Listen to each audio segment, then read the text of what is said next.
Okay. Previously, we were evaluating algebraic expressions, but they had one operation. And now we're going to evaluate algebraic expressions that have more than one operation. And that brings us back to our original question when we are evaluating our expressions. How can you use the order of operations to evaluate algebraic expressions? So when I was asking you to show your work, to the right on your work page, you had to write PEMDAS. Please excuse my dear Aunt Sally, parentheses, exponents, multiplication and division, and then addition, subtraction. So I'm going to come over here and look at my algebraic expression, and I have 4, and then remember, whenever I have a number next to parentheses with no operation, that literally means to multiply. So I have 4 times, in parentheses, x minus 4, and then over here we are told that x equals 7. So now I'm going to rewrite my expression replacing 7 for x. So I have 4, open parentheses, 7 minus 4. And now I'm going to apply my order of operations, and I know that the first thing I need to do is parentheses. So I'm going to underline that's my first operation. In parentheses, I have 7 minus 4. So I'm going to carry down my 4, and then 7 minus 4 is 3. So remembering, when I have my number next to my parentheses, I'm going to multiply. So I'm going to come over here and rewrite that as a multiplication problem. And then my value for my expression is going to be 12.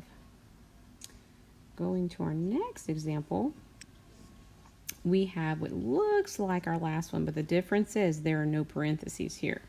So I'm going to come over here, remind myself of my order of operations. Parentheses, exponents, multiplication, division, and addition, subtraction.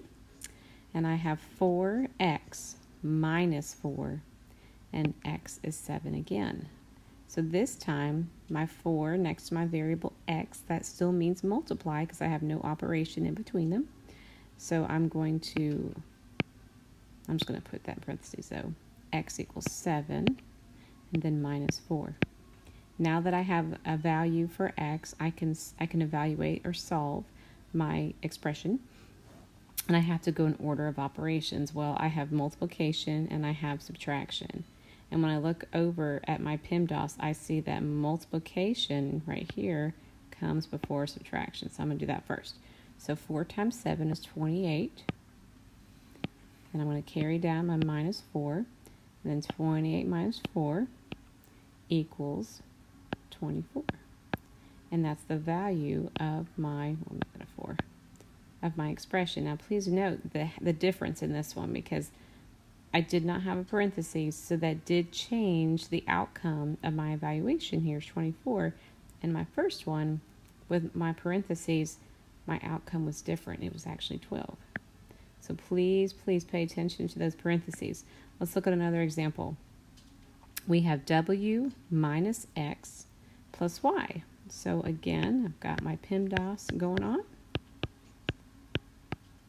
And I'm going to replace 6 for w, 5 for x, and 3 for y. So I have now 6 minus 5 plus 3. Now remember, when we were learning our order of operations, we do parentheses, then exponents, then multiplication and division, left to right, doesn't matter which comes first, and then addition, subtraction, again, left to right, it doesn't matter which comes first. So now here I don't have parentheses, I don't have exponents or multiplication or division, but I do have addition, subtraction. So I'm going to work my problem left to right. So 6 minus 5 is 1. I'm going to underline that. So 1. I'm going to carry down my plus 3. And then 1 plus 3 equals 4. Just like that. Now my last example I have here is x to the power of 2. My slide didn't want to be kind for me, so I'm going to rewrite that real quick. X to the power of 2 minus x. Now x equals 9, and I'm going to put put my PEMDAS again over here. And then I'm going to start evaluating. Well, I don't have parentheses, but I see my x equals 9. So I'm going to, and wait a minute, look at this. We have an x here and an x there, but x equals 9 all the time here. So I'm going to replace 9 for x, so 9 to the power of 2 minus 9. Now looking at my order of operations, parentheses are gone, but I do have an exponent. I have 9 to the power of 2. So I'm going to rewrite that as 9 times 9. That is what the power of 2 means. And I'm going to then bring down my minus 9. Now, 9 times 9 is 81. I'm going to bring down my minus 9. And then I get 72. And that's it.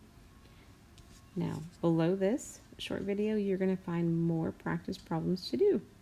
So enjoy.